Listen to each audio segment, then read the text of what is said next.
Hello and welcome once again to another Rant Rave review.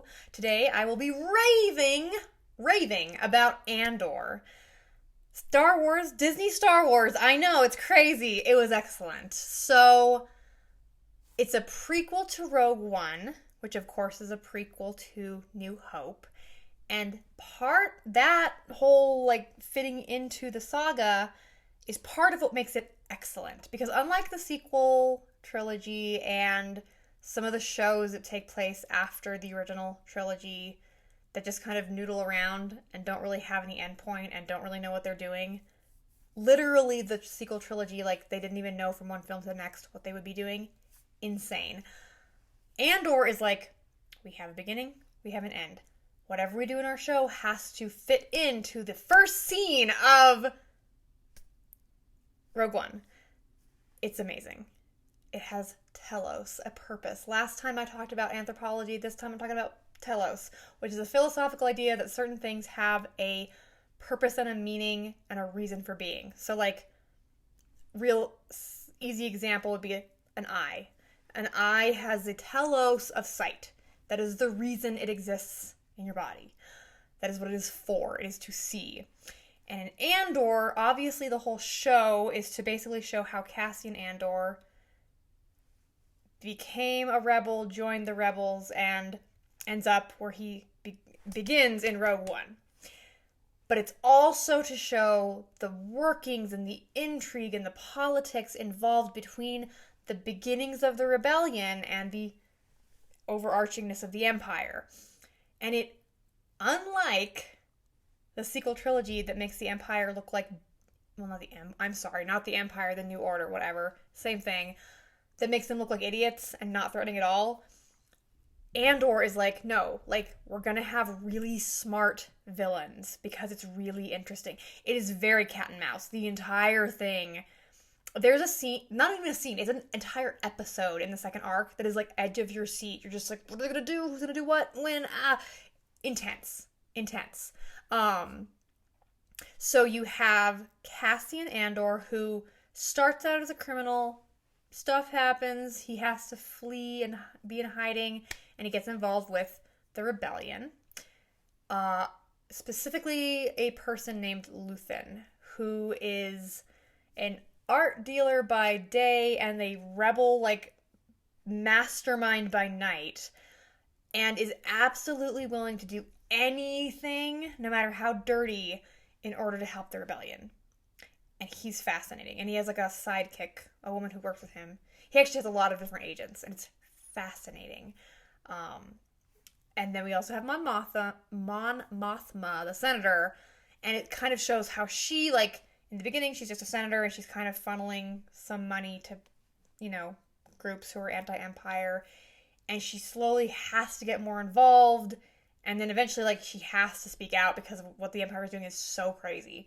And she, full-on joins the rebellion. That's not a spoiler. We know that Mon Mothma is that. Yeah, okay. Yeah. Also, all the actors are excellent, and everyone has, really cool-looking faces, and the set design, don't even get me started. It's beautiful. Beautiful. Amazing. It feels lived in. It's such a good show. You can tell that every single person who was involved really cared. Also, the music is great. Everything's great about this show.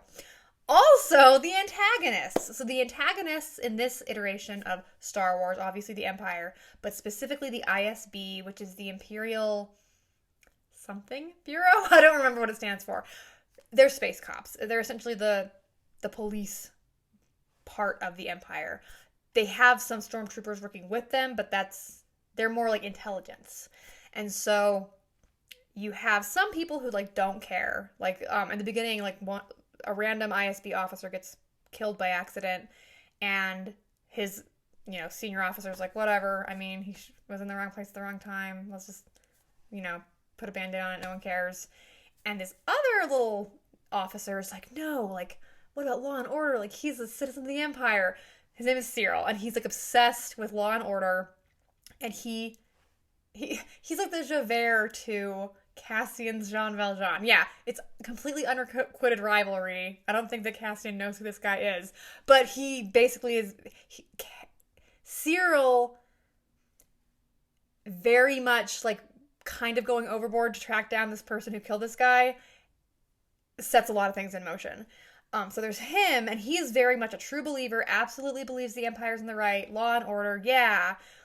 And then there's other ISB officers that we meet who, like, some of them, like, just want to get promoted. Some of them are true believers, but are much more willing to get dirty. Interesting. I just realized that there's two different characters. Like, Luthen is the rebel who's willing to do anything, and Mira is willing to do anything on the Empire side. It's fascinating. It's fascinating of, like, who's willing to do what and why and for what reason.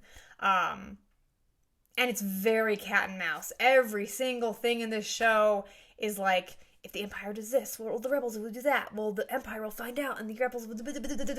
Yeah, it's just really fun. Good action, good everything. The second season... So, like, the first season ended, we're like, wow, that was really good. But, like, you never know. Shows tend to fumble in the second season. Cough, arcane cough, which I could review at a different time. But, no, the second season's fantastic. Better than the first, honestly. So good. So good.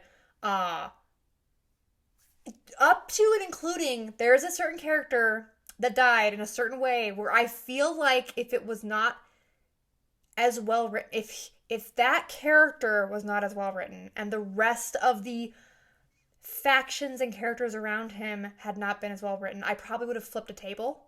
Like, I would have been like, you killed that character, how?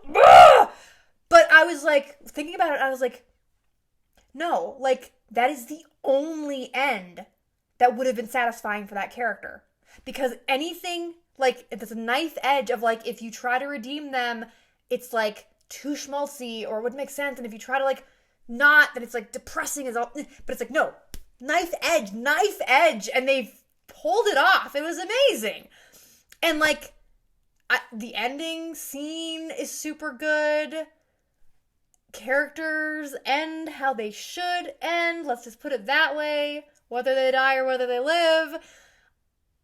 It's just fantastic. So, do yourself a favor. Watch Andor, and then you'll probably want to just go over and watch Rogue One right after it, because it's so good. My mom was saying, she's like, this is the best World War II movie I've ever seen. Absolutely. Very much like, you know, the French Resistance and spy craft and, you know, Nazis and all that stuff, but, like, in a smart way. Like, someone who actually knows military history. Unlike the people who wrote the sequel trilogy who were like, oh, Nazi imagery, but we'll make them, like, as dumb as, like, I don't... The sequel trilogy is non-canonical, but Andor, Rogue One, very canonical. Excellent. So yeah, go see it, or I guess stream it. Stream it. It's great. See you next time. Bye.